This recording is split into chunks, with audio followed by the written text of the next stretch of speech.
제가 이분이 김미경 쇼에 나와서 얘기도 했지만 제가 이분한테 원래부터 관심이 좀 있어서 그전부터 좀 자료들을 많이 찾아봤어요. 세바시에서도 강의하신 것이 있고 또 간증한 여러 군데가 있어요. 그래서 여러분들이 한번 찾아보시면 더 좋은 이야기들을 많이 들을 수 있어요.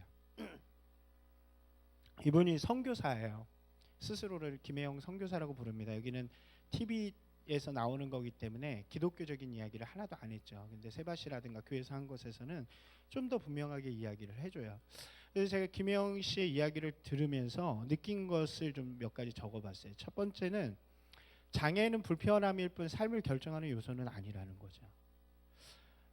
행복이나 비전의 요소에 이 장애가 들어있진 않아요. 그러니까 이렇게 이야기할 수 있겠죠. 김혜영 씨는 육체적인 장애지만 우리가 갖고 있는 환경적인 장애, 어려움, 또 조건들이 있잖아요. 그것이 우리의 삶을 결정짓는 요소는 절대 될 수 없다는 거예요. 두 번째는 경험이 삶을 하나님께 조정할 수 있는 기회를 제공한다는 거죠. 이 김혜영 씨의 삶을 변화시키는 두 가지 경험이 있었어요. 그 첫 번째가 뭐였냐면 하나님을 만나는 시간이었어요. 아까는 하늘을 보다 별을 보면서 이랬다고 얘기를 하는데 그 당시 써놓은 거를 제가 잠깐 읽어드리면 이래요.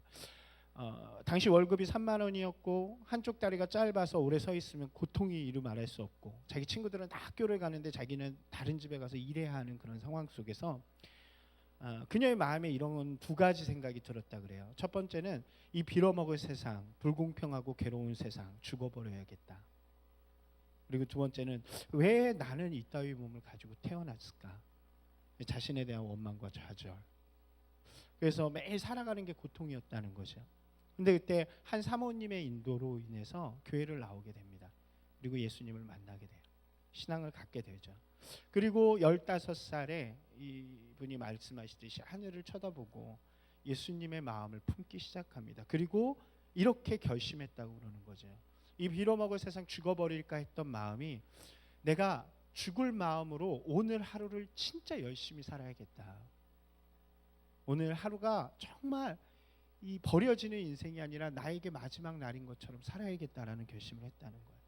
그리고 한 가지 더는 장애인인 자신을 원망했던 그 마음이 이 세상을 사는 동안 몸은 아파도 이 마음 아픈 일은 시키지 말자. 아까 영상에서 본 것처럼 다른 사람을 미워하지도 않고 자신을 학대하지 않겠다라고 결정하는 것이 15살에 이분이 결정한 거예요. 그것이 바로 첫 번째 이 여인을 인도했던 경험이었고요. 하나 더의 경험은 아까 이야기한 보츠와나의 경험이죠. 자기 자신만 바라볼 수 있었던 모습에서 이 가게 된 것도 재밌어요. 아까 이야기한 것처럼 19살에 훈장까지 받을 정도로 기술적으로 뛰어났는데 그 정도면 일반인은 그 대학을 그냥 가죠. 원래는. 근데 대학의 문을 두드렸는데 장애인이란 이유 때문에 계속 떨어진 거예요. 여기서 그 얘기는 안 했지만. 그래서 좌절하고 이제 또 이렇게 좀 수그러들고 어떻게 해야 되나 그러고 있는데 교회에 한 선교사님이 오셨어요. 아프리카에 있는 선교사님이 오셔서 보츠와나에 기술학교를 만들려고 그러는데 좀 같이 가지 않겠냐는 이야기를 한 거죠. 하나님은 기회를 주셨다고 생각을 해요. 그리고 그 여인은 보츠와나로 가기로 결정을 하고 그곳에 그냥 1년을 계획하고 간 거예요. 1년 동안만 지금 한국에선 길이 없으니까 새로운 곳에 가서 길을 만들겠다라고 갔는데 그곳에서 놀라운 경험들을 하는 거죠. 도와주러 갔고 일하러 갔는데 그곳에서 힐링을 받고 오는 거예요. 야, 내가 진짜 살아있구나. 내가 소중한 사람이구나. 이런 것들을 경험하게 되고 오는 거죠. 이 두 가지 경험을 통해서 그의 인생이 세계를 품는 사람으로 변화되기 시작했어요. 하나님의 마음을 품고 그 마음을 세상 가운데 나눠주는 사람으로 변화되기 시작했다는 거죠. 그런 생각을 해봤어요. 경험은 우리가 결정할 수 있죠. 그죠? 경험의 종류는 우리가 결정할 수 있어요. 그러나 그 경험이 만드는 삶은 우리가 결정할 수 없다는 거예요. 그래서 저는 우리 그리스도인이 좀 하나님의 것을 경험하길 도전했으면 좋겠어요. 이 여인처럼. 이 여인은 특별한 케이스긴 하지만 그런 마음들이 들었고요. 마지막 느꼈던 것은 한 사람을 통해서 공동체가 살아나는 것은 이 여인이 이 보츠와나라는 곳에 가서 굉장한 일들을 합니다. 그곳에서 학교를 세우고 처음에는 교사로 갔는데 4년 만에 굉장히 어려워졌다 그래요. 그래서 모든 선교사 교사들이 다 철수를 하는데 이 여인이 사랑을 너무 많이 받은 거예요. 그래서 철수를 하려고 다 짐을 싸는데 그리고 나가는데 그 학교 아이들 아줌마들이 김혜영 씨를 붙잡은 거예요. 그리고 이곳에 좀 남아달라고, 당신이 좀 남아달라고. 그래서 20대 초반의 나이에 학교 교장이 돼요. 그러고 나서 그곳을 변화시키는 사람이 됐어요. 그리고 이제 나중에 잘 돼서 아까 이야기한 것처럼 많은 졸업생들을 배출하는 학교가 되죠. 근데 거기서 머무르지 않잖아요. 이 학교를 위해서, 이 사람들을 위해서 무엇인가 진짜 할 수 있는 사람이 돼야겠다 그러고 학교를 가는 거예요. 그곳에서 학교를 졸업하죠. 굉장히 힘든 이야기들이 많이 있어요. 그 얘기들을 계속 할 건 아니고요. 근데 콜롬비아 대학 석사 과정을 졸업하는데 굉장히 명문이죠. 그곳에서 졸업하면서 이 여인이 두 가지 약속을 해요. 그게 뭐냐면 나에게 아무도 월급을 주지 않는 곳으로 내가 가겠다. 왜? 내가 거저받았기 때문에 나도 거저주는 사람이 되겠다. 두 번째가 나를 필요로 하는, 나에게 사랑을 줬던 아프리카로 나는 반드시 돌아가겠다. 그리고 지금 실제로 미랄 복지 재단에서 아프리카를 전체를 책임지고 있는 그런 사역을 감당하고 있어요. 놀라운 일들을 감당하고 있죠. 저번 주가 장애인 선교 주일이라 이분을 좀 모시려고 그랬어요. 근데 우연히 딱 시간에 맞춰서 지금 들어와 계시더라고요. 근데 좀 페이가 비싸서 못 모셨어요. 그러니까 더 좋을 때 모셔야 되는. 그래서 지금 유스를 생각하면서 기도하고 있어요. 유스 때 이분이 이렇게 들어오시면 연락을 해서 좀 조인해야겠다. 유스 때는 돈을 좀 많이 줘도 되거든요. 모시고 싶은 분들이 여러 분 계세요. 여러분들 좀 제가 도전하고 싶은 건 이분에 대한 이야기들을 좀 더 보셨으면 좋겠어요.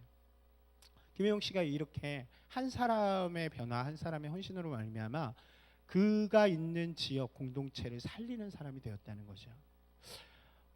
동일한 이야기가 오늘 사사기에 등장해요. 에훗이라는 사람의 이야기예요. 배경은 우리가 아까 이야기한 것처럼 똑같아요. 이스라엘이 또 범죄했어요. 12절에 이렇게 이야기합니다. 이스라엘 자손이 또 여호와의 목전에 악을 행하니라.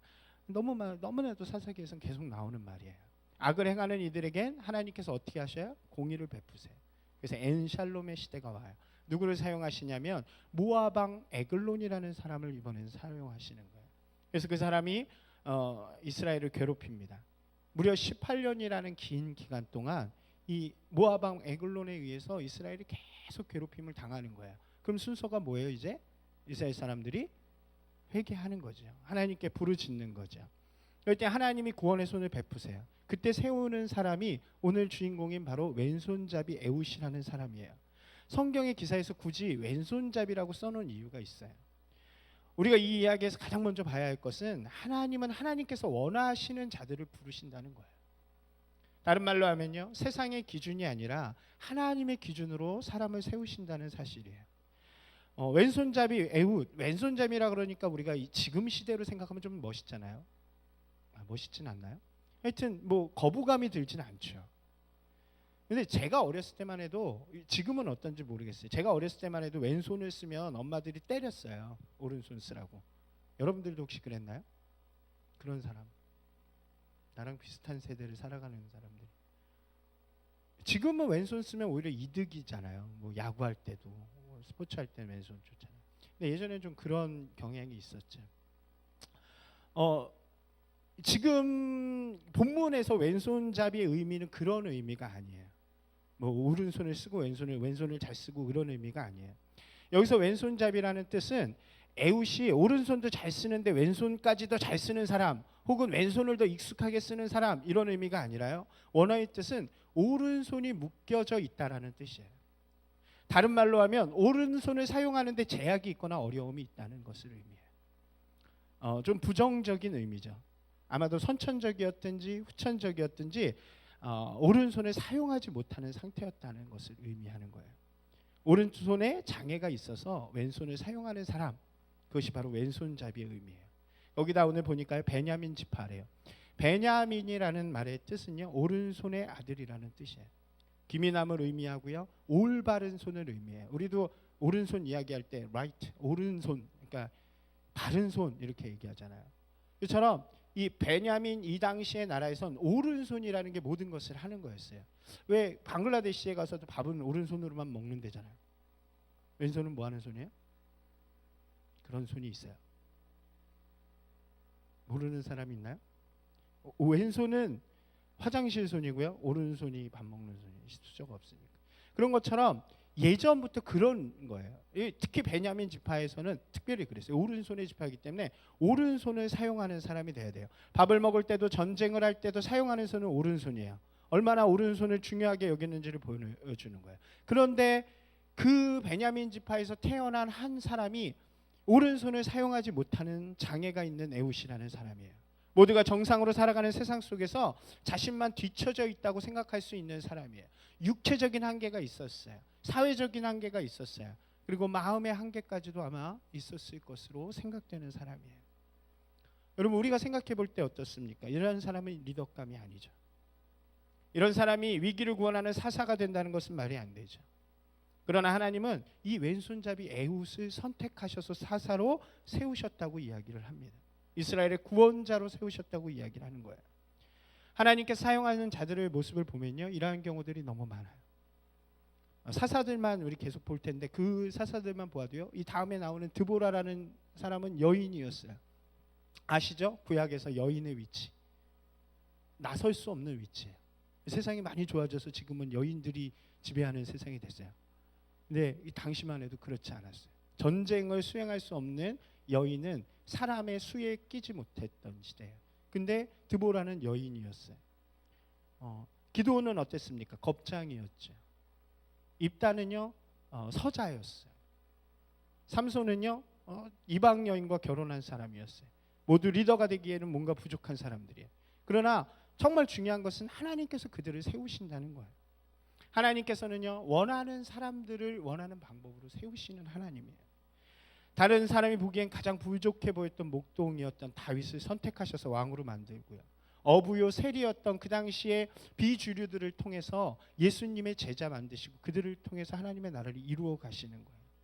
하나님께서 이 땅에 하나님의 나라를 세울 때 사용하시는 사람은 세상의 기준이 아니라 하나님의 기준에 의해서 세워진다는 것을 의미해요. 여러분, 우리의 모습으로 보면 그렇겠죠. 우리가 하나님의 일을 감당한다고 생각할 때 우리 상황을 먼저 생각하는 경우들이 많죠. 나는 무엇인가 부족해. 나는 자격이 없어. 내가 어떻게 그런 일들을 감당할 수 있겠어? 나는 아직 준비가 되지 않았어. 무엇인가 내 앞에 놓여진 장애와 장애물들을 만들면서 우린 숨어 있기를 원하는 사람들이 많아요. 그러나 우리가 분명히 믿고 고백해야 하는 것은 하나님의 일은 하나님이 하신다는 거예요. 할렐루야. 우리 좀 고백해 봅시다. 하나님의 일은 하나님이 하십니다. 우리가 하는 게 아니에요. 하나님이 하시는 거예요. 사람이 하는 것이 아닙니다. 조건과 환경이 하는 것이 아니에요. 하나님이 원하시는 자들을 통해서 하나님의 일을 행하신다는 사실이에요. 이 믿음이 중요해요. 이 믿음이 있어야 우리 가운데 있는 장애물들을 뛰어넘고 하나님의 일을 감당하는 사람들이 될 수 있어요. 우리 모두 장애를 가지고 있죠. 여러분 어떻습니까? 여러분 장애물이 없어요? 저도 늘 장애를 갖고 있어요. 그럼에도 불구하고 하나님 앞에 설 수 있는 이유는, 하나님의 부르심 가운데 일어설 수 있는 이유는 내가 하는 것이 아니라 하나님이 하시기 때문이라는 믿음 때문이에요. 사랑해요 여러분 마음 가운데 그러한 믿음이 있기를 소망합니다. 하나님이 하시는 거예요. 그렇기 때문에 장애를 극복하고 하나님의 나라를 이루기 위해서 가장 먼저 해야 되는 것은 무엇이냐면 내 안의 자존감을 회복하는 거예요. 제가 옆에다 이렇게 써놨어요. 멋지게. 멋진지 안 멋진지는 잘 모르겠지만 저는 늘 쓰고 좋은데 호응이 별로 없더라고요. 이렇게 써놨어요. 나의 전성기는 아직 오지 않았다. 별론가 보네. 한번 따라서 합시다. 나의 전성기는 아직 오지 않았다. 하나님의 자녀라는 자존감이요, 우리 마음 가운데 회복이 되어질 때 우리는 하나님의 나라를 이루고 갈 수 있는 것입니다. 지금 모습을 보았을 때는요, 우리가 좀 작아 보일 수 있어요. 초라해 보일 수도 있어요. 우리가 서 있는 환경이 그럴 수도 있어요.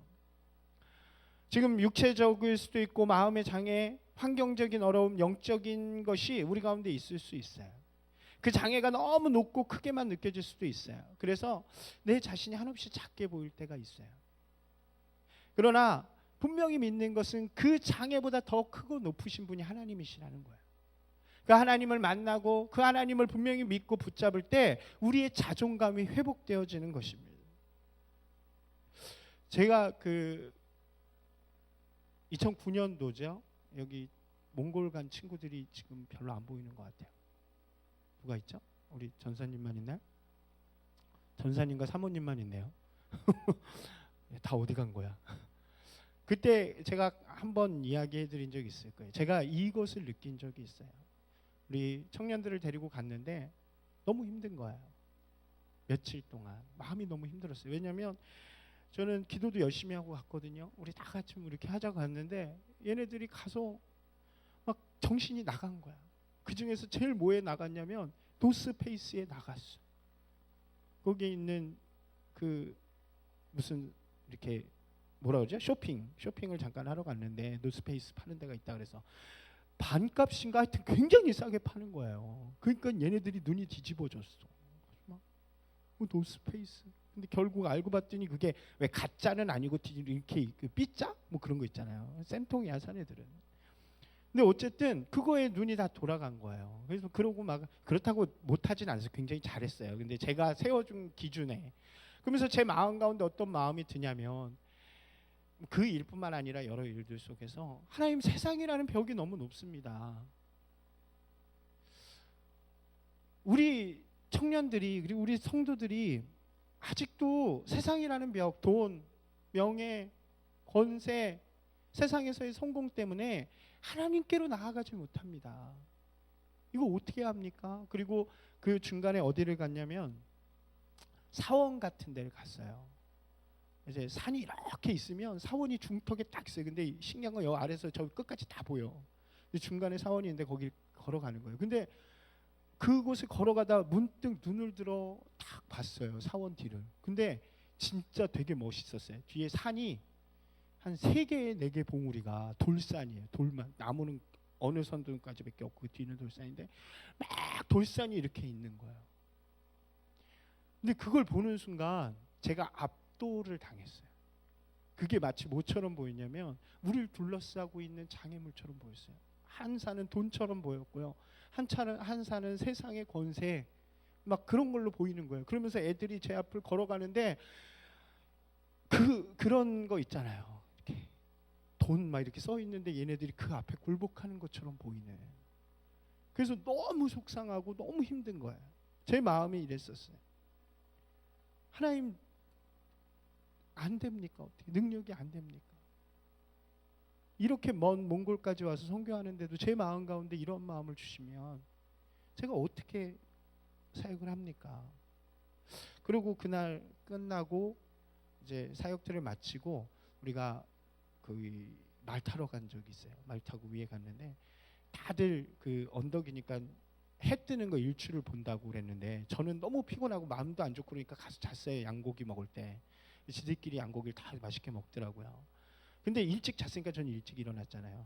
보겠다는 애들은 다 자고 못 일어났어요. 딱 2명이 일어났는데 지훈이하고 지금 저 어디냐 거기 가 있는 이름 뭐지?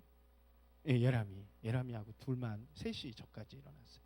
그래서 셋이 올라가서 하늘을 보는데 저는 그때 회개를 많이 했어요. 일출을 보는데 하나님께서 저에게 보여주신 것 같아요. 그건 다 설명은 못해요. 이쪽에서 구름 같은 게 나오는데 하나님의 형상같이 생긴 우리 뻥이 아니에요. 그건 진짜예요. 죄송합니다. 본 사람만 알아. 막 이렇게 오고 저에서 천군 천사와 싸우는 것 같은 우리가 보면서 셋이 그랬어요. 그러면서 맨 마지막에 갑자기 바람이 막 부는 거예요. 하늘에 구름이 막 돌아요. 근데 그때 제가 마음속에 하나님의 음성을 들었어요. 하나님이 살아계신. 뭐가 두렵냐? 저 산이 높아? 이 세상이 높니? 내가 하나님이다.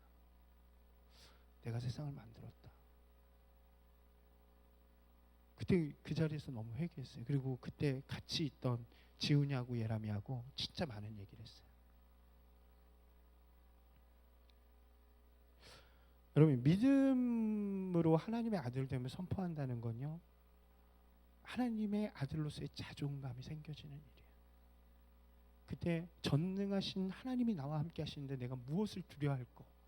제가 선포하고 그 모든 산들을 깨트렸어요. 이젠 두렵지 않아요. 사랑하는 여러분, 여러분 마음 가운데요, 하나님의 나라를 이루어가기 위해서는 자존감이 회복되어져야 돼요. 이 세상에 어떤 것도 두렵지 않아요. 여러분 돈, 명예 다 두렵지 않아요. 세상의 어떤 권세도 두렵지 않아요. 왜요? 하나님이 나와 함께 하시기 때문에 그래요. 예수 그리스도께서 우리를 하나님의 자녀 만들어 주셨기 때문에. 여러분의 전성기는 지금이 아닙니다. 여러분이 하나님께 고백하고 나아가는 그 순간, 어제 그 삼정이하고 이름이 가끔 생각이 안 날 때가 있어요. 이제 제자야고 하는데 혼자만 왔어요. 그래서 둘이 맛있는 걸 먹고 오면서 뭐 이런저런 얘기하다가 삼정이가 멋있는 얘기하더라고요. 이런 얘기하더라고요. 진짜 그리스도인으로 살면 진짜 멋있는 사람이 되는 것 같아요. 그래서 제가 감동을 먹었어요. 저도 그 얘기하고 다니는, 진짜 멋있는 그리스도인이 되자. 여러분 자존감이 회복되어지면, 하나님의 자녀로서의 자존감이 회복되어지면 여러분의 인생이 변할 줄로 믿습니다. 왼손잡이 에웃이었어요. 에웃은 장애가 있었어요. 사회적 장애, 육체적 장애 있었어요. 그러나 그가 하나님의 세우심을 받는 그 순간, 일어나는 순간, 자존감이 회복되어지는 순간 이 땅을 구원하는 사람이 되었음을 여러분 보시는, 그리고 믿는 여러분들 되시길 바랍니다. 두 번째로는요, 용기를 가져야 되는 거예요. 용기란 무엇일까 생각을 해봤어요. 그리고 제가 옆에다 이렇게 썼어요. 알 수 없는 미래를 하나님께 맡기는 것이다. 에웃은요, 하나님의 부르심을 받고 모아밤 에글론 앞으로 가요. 내용이 이래요. 바치는 곡물을 가지고 같이 갑니다. 조공을 바치는 거죠. 그 조공을 바치고 나서 다 돌아가는데 이 왼손잡이 에웃만 돌아서서 다시 그곳으로 가는 거예요. 어떤 마음으로 가요? 왕을 죽이겠다는 마음으로 가는 거예요. 그리고 홀로 왕 앞에 서서 독대를 합니다.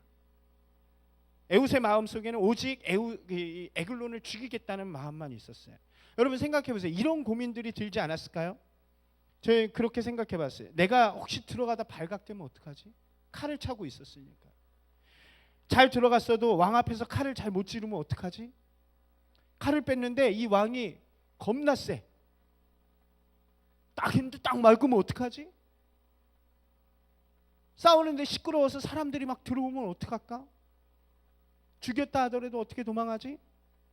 도망가다 잡히면 죽겠지? 나는 이미 죽은 목숨이겠지? 이런 생각들을 하지 않았을까요? 이런 생각들을 했으면 아마 에웃은 들어가지 못했을 거예요. 다양한 고민들이 생길 수 있습니다. 그러나 에웃은 용기를 가진 사람이었다는 거예요. 용기가 무엇입니까? 내가 알 수 없는 미래는 하나님께 맡기는 거예요. 일어나지 않은 일들은 하나님께 맡기는 거예요. 내가 예측할 수 있고 할 수 있는 일들은 내가 하는 거예요. 그러나 그 이외의 것들은 하나님께 맡기는 것이 용기예요. 여러분 우리 마찬가지 아닌가요? 우리가 이 세상 살아가면서 일어나지 않은 일들, 내가 알지 못하는 일들에 너무 걱정을 많이 해요. 그것 때문에 하나님 앞에 못 나가는 사람들이 너무 많아요. 그것이 바로 용기 없는 사람이죠. 그러한 일들은 우리에게 두려움과 걱정을 주기 때문에 그래요. 그러나 하나님이 정말로 사용하시는 사람들, 용기 있게 이 세상 속에서 살아가게 하시는 사람들은 그런 두려움과 걱정을 떨쳐버리는 사람들이에요. 왜요? 하나님을 의지하는 믿음이 있기 때문에. 이것이 용기예요. 여러분 지금 미래가 걱정되세요? 알 수 없는 미래에 대해 걱정하지 마세요. 하나님이 책임져 주십니다. 하나님 책임져 주십니다. 저는 이 이야기를 보면서 이런 생각을 했어요. 이미 에웃은 목숨을 포기했다라고 생각을 했어요. 한번 생각해 보세요. 그 강한 군대에 홀로 들어가면서 살아나올 걱정을 했을까요? 왜 난 죽었다 그러고 들어갔을 것 같아요. 나는 저놈 죽이고 나도 죽겠다. 난 죽었을 거야. 죽을 거야. 하지만 내가 저 왕은 죽이겠다. 그렇기 때문에 들어가는 거죠. 이게 용기라는 거예요. 저 여러분들에게 좀 담대하게 이야기하고 싶어요. 오늘 하루만 좀 담대해 볼게요. 여러분 목숨을 포기하십시오. 여러분 돈도 포기하세요. 여러분 명예도 포기하고요. 성공도 포기하세요. 그럼 두려움도 고민할 것도 없어요. 그리고 사명으로 자신에게 주어진 길을 걸어가면요. 에웃이 죽었나요? 안 죽었어요. 하나님께서 책임져 주시는 거예요. 근데 우리가 그것을 남겨두고 가는 건 용기가 아닌 거죠. 여러분 삶 가운데 정말 하나님의 사람으로 하나님의 일들을 이루어가길 원하신다면 여러분들 포기하는 인생이 되셨으면 좋겠어요. 하나님은요, 에훗을 살리세요. 모세도 살리고 여호수아도 살리고 다윗도 살리세요. 그리고 그들의 인생을 형통하게 하세요. 그게 하나님이 주시는 복이에요. 복. 하나님의 나라에서 살아가는 사람들에게 주는 복. 그것은 받아 누리는 거예요. 추구하는 것이 아니라. 추구하는 복이 아니라 주어지는 복. 여러분이 추구하는 복은 하나님 앞에 포기하는 여러분들 되시기 바랍니다. 마지막 세 번째로요, 최선이에요. 최선. 왜 용기와 연계해서 이야기를 하면 모르는 것은 하나님 앞에 맡기고요, 지금 내가 할 수 있는 일에는 최선을 다하는 삶이 되어야 된다는 거예요. 게으르고 낭비한 자에게는 하나님께서 사명을 맡기지 않습니다. 하나님께서는요, 장애를 가진 사람은 사용하실 수 있지만 게으른 자는 사용하실 수가 없어요. 게으른 사람은 환경과 조건에 대해서 핑계를 대기 때문에 그래요. 에훗이요, 하나님의 부르심을 받았을 때 그는 불평하지 않았어요. 하나님, 제가 왼손밖에 못 쓰는데 어떻게 합니까? 그렇게 불평하지 않았다는 거예요. 성경을 읽어보면요, 그가 왜 왕 앞에 갈 수 있었던 이유예요. 왜 그러냐면 그 당시는 다 오른손을 썼죠. 칼을 어디다 찾겠어요? 이쪽에 찾아요. 여러분 그 생각을 해봐야 돼요. 당시에 왕은 위협이 있었겠죠. 항상 자객의 위협이. 그렇기 때문에 누군가 모르는 다른 나라 사람하고 독대한다는 건 말이 안 돼요. 근데 에훗이 독대할 수 있었던 이유는 그가 장애인이었기 때문에 그런 거예요. 그리고 검문을 할 때도 어디만 뒤져야? 오른쪽만 보는 거예요. 다 오른손을 쓰니까. 근데 그는 성경에 보니까 어디에다가 찼대요? 왼손잡이기 때문에 오른쪽 허벅지에다 차는 거예요. 모르는 거예요. 그렇기 때문에 그를 보내줬어요. 검문에도 걸리지 않았어요. 왕 앞에까지 가서 방심하고 있는 에글롤 왕을 향하여서 칼을 찔러요.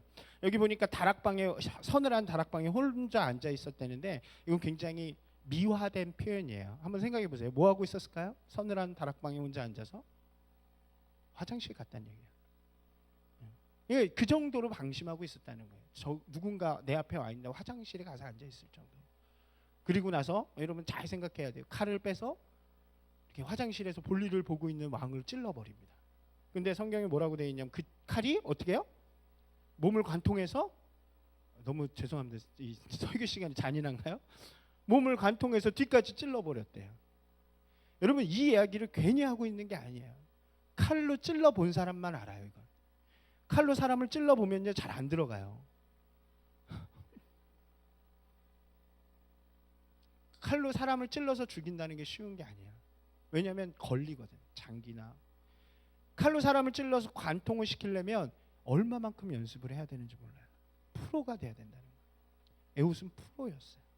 하나님이 자기를 선택해서 이스라엘의 사사, 구원자로 만드신 그 순간부터 그는 자신이 할 수 있는 최선의 것을 준비하기 시작했다는 거예요. 몇 번을 찔릴지 몰라요. 하루에 맨날 찔렀을 거예요. 하루에 모형을 갖다 놓고 계속 찔렀을지도 몰라요. 정말 죽일 수 있을 때까지 자기가 맡겨진 일들을 위해서 최선을 다했다는 거예요. 여러분 우리가 하나님의 사명을 이루는 삶을 살고 싶다고 말하면서요, 실제로 우리의 삶의 모습이 어때요? 너무 부끄럽지 않나요? 좀 게으르지 않나요? 너무 삶에서 쉽게 생각하는 경향이 있어요. 왜 그러냐면 하나님이 하신다는 말을 잘못 이해하고 있어서 그래요. 하나님이 하시는데 내가 아무것도 안 하는데 하나님이 하시는 일은 없어요. 내 삶을 향기로운 제물로 하나님 앞에 드릴 때 하나님이 그걸 받아서 역사하시는 거예요. 내게 주어진 시간을 정말 아끼고 열심히 살아가는 사람, 하나님 보시기에 부끄럽지 않은 사람, 그 사람을 하나님께서는 사명자로 선택하시는 거예요. 여러분, 여러분께 주신 시간을 하나님께 드리는 여러분들 되시기 바랍니다. 제가 올해 되게 좋아하는 말씀이 있어요. 잠언 13장 4절 말씀이에요. 한번 따라해 볼게요. 게으른 사람은 마음으로 원하여도 얻지 못하나 부지런한 자의 마음은 풍족함을 얻느니라. 네.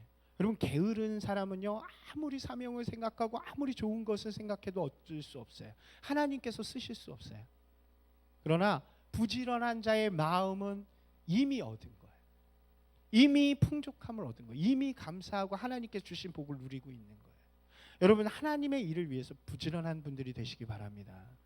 좀 적용을 해볼까요? 여러분들 하나님의 일을 위해서요, 여러분들의 시간을 더 열심히 사세요. 시험 공부 더 열심히 해서요, 하나님의 일할 시간을 만들어내라고요. 더 열심히 여러분의 삶 속에서 살아서 내가 하나님께 시간을 드려도 내 삶 속에서 더 멋진 사람이 될 수 있게 만드는 게 진짜 사명자예요. 핑계 대면 안 돼요. 교회 올 시간이 왜 없어? 예배 드릴 시간이 왜 없어요? 하나님께서 그 마음을 아시는, 중심을 아시는 거예요. 더 열심히 살아야 돼요. 하나님 앞에 정말 부끄럽지 않은 자, 하나님께서 그런 사람을 사용하셔서 하나님의 일들을 이루어 가시는 거예요. 하나님은 조건이 좋고 외모가 아름답고 환경이 풍부한 사람을 사용하시는 것이 아니라 예수 그리스도로 인해 회복된 자존감, 그리고 하나님을 신뢰하는 용기, 그리고 주어진 삶을 만들어가는 최선이 있는 사람을 하나님께서는 사용하신다는 거예요. 그것이 바로 사사 에웃의 모습이었고, 오늘 아까 우리가 동영상으로 본 김혜영 씨의 모습이었고, 오늘 저와 여러분의 모습이 되길 소망해요. 하나님께서는 그런 자들에게 사람을 붙여주시는 거예요. 그리고 함께 일어나서 그 시대를 구원하는 사람으로 만들어주세요. 여러분, 한 가지 명심해야 되는 것은 사사는 그 시대밖에 구원 못해요. 딴 시대 신경 쓰지 마세요. 여러분에게 주어진 시대를 구원하는 분들이 되세요. 여러분에게 주어진 가정을 구원하세요. 여러분에게 주어진 학교를 구원하세요. 친구들을 구원하세요. 여러분에게 주어진 교회 가운데 가장 아름다운 사명을 이루어 가세요. 다른 시대 걱정하지 마세요. 그 시대는 그 사람을 통해서, 누군가 또 세우는 사람을 통해서 할 거예요. 근데 더 중요한 건 여러분이 한 시대를 구원하기 시작하면 확장되어져서 이 시대를 구원할 수 있는 사람이 되는 거예요. 할렐루야. 오늘 여러분들이 정말 하나님 앞에 쓰임받는 인생으로, 선택되어지는 인생으로, 왼손잡이 애국과 같은 인생으로 되어지시기를 주님의 이름으로 축원합니다. 함께 기도하겠습니다. 말씀을 기억하시면서 우리 주님 앞에 나아갑시다. 주님으로 인해서 우리의 자존감이 회복되어지기 원해요. 하나님 여러분 정말 만나시기 바라요. 하나님의 자녀예요. 전능하신 하나님, 하나님께서 여러분과 함께 하십니다. 하나님을 온전히 신뢰하는 용기를 달라고 기도하시기 바라요. 하나님께서 책임져 주시는 거예요. 여러분이 알지 못하는 미래에 대해서 걱정하지 말고 여러분 삶에 주어진 그 시간들을 최선을 다해서 만들어가는 삶이 되길 소망합니다. 여러분 진짜 용기는요, 여러분이 하나님을 위해서 다른 것을 포기해버리는 거예요. 여러분들의 목적이 하나님이 맞다면, 여러분들이 진짜 그리스도인이라면 하나님을 위해서 다른 것들을 포기하세요. 내려놓으세요. 그것을 위해서 하나님을 선택하고 하나님을 이용하는 인생이 아니라, 돈과 성공과 명예를 위해서 하나님께 간구하는 인생이 아니라 하나님을 위해서 그것을 포기할 수 있는 인생이 되길 바랍니다. 여러분에게 주어진 시간 속에 정말 하나님 앞에 칭찬받는 인생이 될 수 있도록 그렇게 나아가는 여러분 되기 바랍니다.